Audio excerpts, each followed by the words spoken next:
Ward 1 is very important. Everybody knows our issues.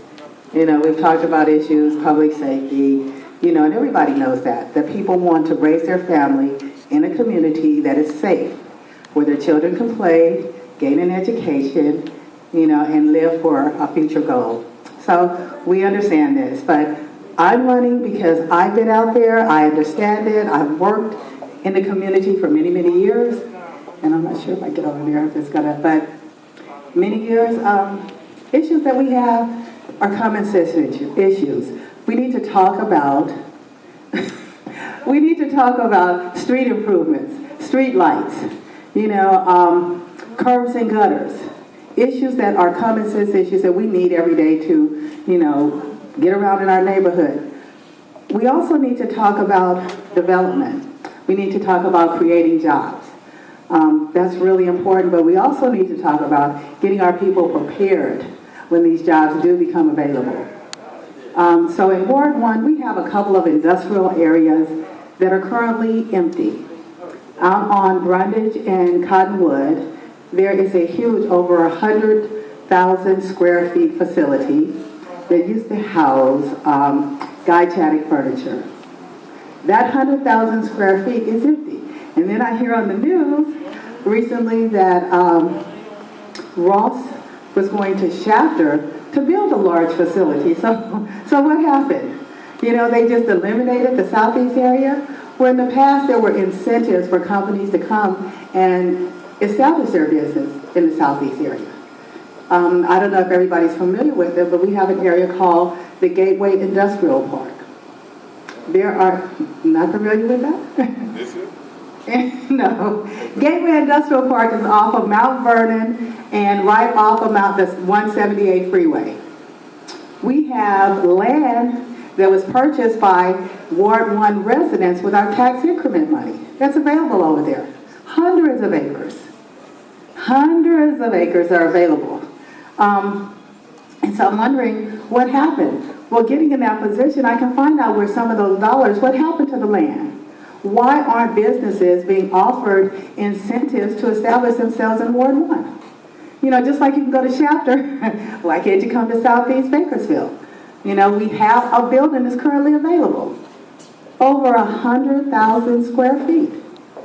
And what happened? I mean, it wasn't promoted. They didn't talk about the Southeast area, highest unemployment in all of Kern County. Well, you need someone in place. Although we have our last representative for Ward 1, our council member, he moved up. He moved up and he went to the assembly. And our seat, Mr. Weir on the city council has been fulfilling the needs of Ward 1 residents.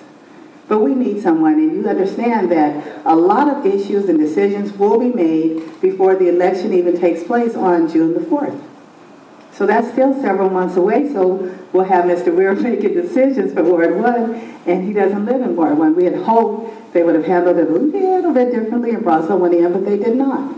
So, but my goal is to make sure, like I said, that some of the money that has been spent in the Southeast on issues, like I said, that 100,000 square feet, I would like to understand why was it not offered to Ross? I mean, how many jobs, I forget how many they said on television, but it was over, like, 1,500 positions that could have been right here in our area for the people that need it. But for some reason, that was missed. That's what I like to bring if I'm elected to Ward 1. I would talk about those issues.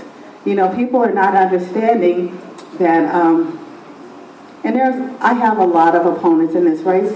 There's going to be 6 of us that are going to be running for this seat.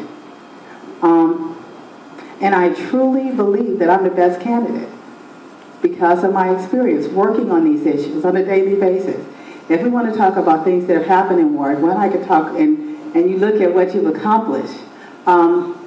Currently, we have a grocery store on the corner of Union in California, a Food Max. I remember, like I'm now campaigning for myself, but back in the day, I was campaigning for that grocery store.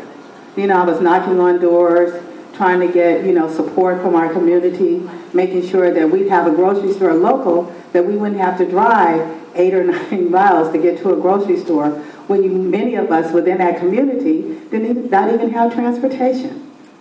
And if we brought locally, I mean, the prices were outrageous that they charge community members in our local little stores within our community.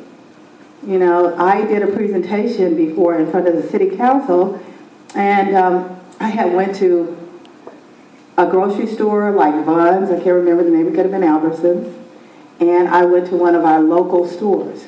And I remember standing in front of the council when I was trying to get them to support our grocery store, and I put up a box of cereal for one of our local little stores within the community, and the box of cereal was $5.98.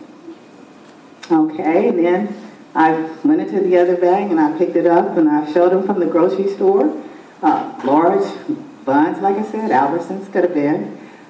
It was $1.29. Now that's a lot of difference. Okay, $1.29, $5.98. And that's what they were doing to our community. Okay, they were robbing us blind. And so, finally, currently, we not only have one grocery store, but we have two.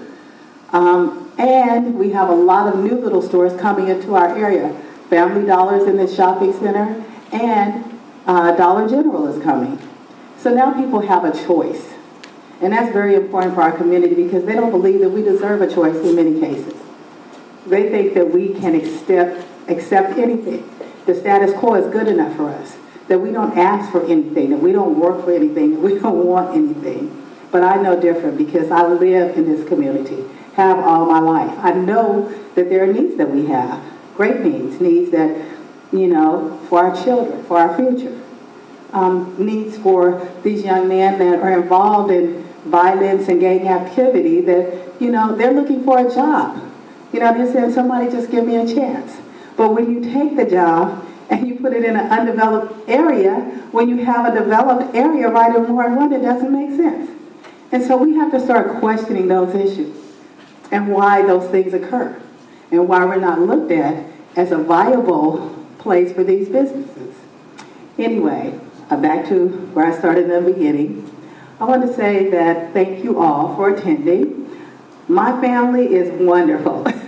They all work with me. They put in countless hours, you know, and they put up with me. But they all know, they all really know that my concern and my heart is in my community. And, you know, I would go out there and support my community in whatever endeavors, whatever businesses, whatever organizations. And so, you know, they know that I'm never going to start anything that is not going to lead to benefits, not only for our community, but other communities in Bakersfield and for, you know, multiple races of individuals and cultures. So they support me, and I just want to say thank you very much. I could use a little bit more support. So, and a little bit more hard work. But thank you. And just want to say I greatly appreciate it for everyone that's here.